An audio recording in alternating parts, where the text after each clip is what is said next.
Irina, vamos a repasar algo que mencionaba Hugo recién, Sí. que tiene que ver con las irregularidades de la causa vialidad. Pero bajo esta consigna, estamos en un momento en el que explicar cosas complejas parece ser mucho menos efectivo, eventualmente, que un mensaje en la red social X. Es decir, 140 caracteres alcanzan para emocionalmente establecer una certeza, una verdad, y parece haber mucho menos tiempo para explicar, por ejemplo, estas irregularidades. Probablemente quien nos esté mirando en algún momento se canse de explicaciones complejas, jurídico-técnicas respecto de cómo se desarrolló el juicio y luego todo lo que fue ocurriendo. Pero nos parece muy importante que insistir en esto, para que no quede como un capricho o una mirada política de algún sector que tiene cierta mirada de las cosas, ¿no? Igual, te acoto lo siguiente, sí. No es ni tan jurídico ni tan técnico porque es todo tan escandaloso. No, realmente. Y ¿sabes lo que percibo en estos últimos días? Que hay una mayor receptividad a escuchar qué es lo que pasó en este proceso judicial que mientras transcurría. Bien. Porque desde el momento que empezó el juicio oral por el caso Vialidad, que empezó mucho antes el caso Vialidad, estamos hablando año 2016, con una absolución. Y bien vale recordar que el juez que tuvo la instrucción de esta causa, fue Julián Ercolini, uno de los jueces que viajó al Lago Escondido, invitado por el Grupo Clarín. Digo porque esto es una línea de conducta, así que si querés, hay que tomar ese punto de partida, ¿no? Bueno, vamos a repasar. Y la Corte, en el inicio del juicio oral, también tuvo una responsabilidad, porque Cristina y otras defensas le decían, ojo que este juicio está por empezar sin pruebas. Nadie peritó las rutas que dicen que no se construyeron o que se construyeron a medias. ¿Eso está mal? ¿Se puede empezar un juicio juicio sin pruebas? ¿Y cómo haces un juicio sin pruebas? Te lo pregunto. Bueno, desconozco. El juicio se hizo sin pruebas. Vos preguntás cómo se hace. Se hace mal. Como este. Se hace arbitrariamente. Se hicieron peritajes en el medio del juicio, no se hicieron los 51 peritajes de todas las rutas que se cuestionaban, se hicieron 3, después te voy a contar incluso las discrepancias que había al respecto, pero mira, vamos a repasar algunos datos. Vamos a hacer así, leemos primero la placa y explicás lo importante. Ya está Leo Grosso para charlar con nosotros, fue muy importante para la realización del acto de hoy de recuerdo y homenaje a los fusilados de José León Suárez en San Martín, ¿no? Irregularidades del caso Vialidad, imparcialidad de los jueces y fiscales.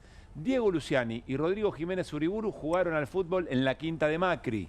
Gustavo Hornos y Mariano Borinsky visitaban al expresidente en Casa Rosada y jugaban al tenis en la quinta de Olivos. ¿Por qué nos detenemos en esto? Diego Luciani fue el fiscal que acusó, el fiscal que hizo 9 audiencias por YouTube, que las dio medio país, que se transmitían con ganas. Después cuando Cristina pidió declarar porque estaban incorporando una prueba que no se había tratado en el juicio, no la dejaron. No se dejaban transmitir tampoco o sea, había que hacer fuerza para que transmitieran una audiencia donde hablaba ella. Jiménez Uriburu fue integrante del tribunal oral que condenó a 6 años de prisión e inhabilitación perpetua para ejercer cargos públicos a Cristina. Y es el juez que apareció en una imagen en el Zoom, porque parte de este juicio se hizo por Zoom, aunque ya no era necesario, cosa que tampoco es menor, porque no se hizo presencial. Y el tipo apareció con un mate que tenía el escudo del Liverpool, que era el equipo de fútbol en el que jugaban, que estamos viendo ahí la fotito, los partidos en la quinta Los Abrojos de Mauricio Macri. ¿Por qué es importante hablar de Mauricio Macri en este contexto? Porque durante todo el gobierno de Mauricio Macri se establecieron innumerables estrategias, por un lado para condicionar al Poder Judicial y por otro lado para perseguir al kirchnerismo básicamente. Bien.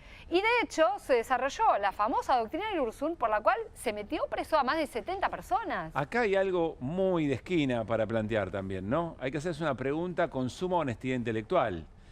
Si el juez toma mate, juega la pelota, juega al pádel, lo va a visitar muchas veces a tu adversario o al que te enjuicia, ¿vos lo discutiste, la bancás? ¿Alguien se banca eso?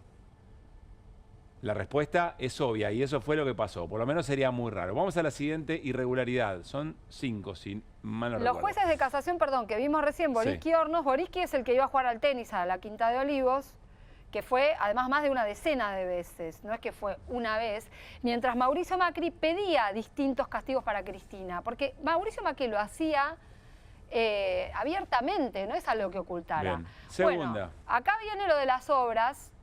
A ver, irregularidades del caso de Vialidad. No se hicieron pericias de las 51 obras cuestionadas. Solo se hicieron pericias sobre 3 que no fueron pedidas por los fiscales y que terminaron con conclusiones contradictorias. No se compararon esas obras y precios con las de otros contratistas y con lo que se construyó en el resto del país, Siri. Mira, hay varias cuestiones sobre esto. Primero, se hicieron solamente pericias sobre tres obras. Vos imaginate, ¿eso te parece una muestra de un delito? No, no me parece razonable, no sé si es habitual en juicios parecidos. Además para no sé. condenar a una expresidenta, digo. Claro, no es una cuestión menor. No, bueno, sin contar que nadie la mencionaba a Cristina ni mencionaba su responsabilidad. Porque no firmó un solo papel. Ahora vamos a eso. No se adelante. Ahora vamos a eso. Bueno, estas pericias además fueron contradictorias entre la posición de los distintos peritos de las partes. Sí. Y estaba, por ejemplo, el tema de los sobreprecios. Entonces tenías a la Fiscalía con una posición, a los peritos de las defensas con otra posición y al tribunal con otra posición. Es un poco difícil sacar una conclusión de esa manera. No había unanimidad, nadie podía determinar cuál era el sobreprecio. Para que te des una idea, hubo peritos que llegaron a decir, bueno, usemos de referencia una revista que se llama El Constructor para ver si se aplicaba el valor de mercado. No, bueno, los peritos de la defensa se cansaron de decir, hay que mostrar costo por costo, hay que ordenar todo. ¿Y sabes lo que hizo el Tribunal Oral? ¿Qué hizo? Lo que quiso. Hizo su propio cálculo. Hizo un cálculo que nadie sabe en qué está basado y calculó un perjuicio al Estado de 85.000 millones de pesos, que no está explicado en ningún lado. O sea, ninguna de las pericias de eso. No, ni siquiera eso. ¿Me entendés por qué es escandaloso? Bien. Vamos a la siguiente irregularidad. Un disparate total. Se violó el principio de culpabilidad. Los testigos, incluyendo a los propuestos por los fiscales, afirmaron en el juicio que Cristina nunca impartió directivas a fin de beneficiar a ningún contratista. Esto es así. Nadie la señaló a ella en forma directa sobre nada. Además de que ella, siendo presidenta, tampoco tenía las facultades para definir nada presupuestario respecto de la obra pública. Pero esto que pasó en el juicio, es decir, que no pasó, que la involucraran, es muy importante. Porque después, al final, cuando estaban en la recta final del juicio, empezaron a manotear cosas que llamaron, a la que le pusieron el nombre de prueba, de otros expedientes. Creo que tenemos alguna placa sobre esto también. Que si querés continuamos, como por ejemplo recurrir a... A ver, la repasamos, enseguida charlamos con Leopoldo Moró. Estamos repasando lo más técnico para despejar un poco la cancha en ese sentido y meternos de lleno en lo político con Leopoldo Moró y Leo Grosso. Acá tenés, antes de continuar con esas pruebas que te digo que manotearon de otros casos. Cristina no tenía atribuciones respecto de las obras, fueron votadas en el presupuesto nacional por el Congreso, el financiamiento estuvo a cargo de Vialidad Nacional, un ente autárquico, y las obras fueron licitadas, adjudicadas y controladas por Santa Cruz. ¿Por qué esto es importante? Porque no sé a cuántos diputados citaron a indagatoria y procesaron a nadie. O sea, se supone que acá son responsables los que votaron. El Congreso validó esas obras, rubricó esas obras. ¿Votó el presupuesto? Votando el presupuesto, ¿Para qué era el claro. presupuesto? Claro, eso fue lo que sucedió. Te quiero agregar además a esto, que esta causa empieza con un informe de vialidad, cuando estaba a cargo Javier Iguacel, que supuestamente señalaba irregularidades, y el propio informe de vialidad decía, no, las obras que se pagaron están hechas, no encontramos ninguna irregularidad. Y el Poder Judicial que dice, no importa, vamos a hacer el juicio igual. Es así de literal lo que te estoy diciendo. Creo que tenemos una más. Sí, lo que yo te decía recién, que es que se usaron, por ejemplo, chats de otro juicio. Los fiscales usaron chat de otro juicio, fue cuando las audiencias del juicio ya habían terminado. Usaron los chats del juicio a José López, el de los bolsos, ¿no?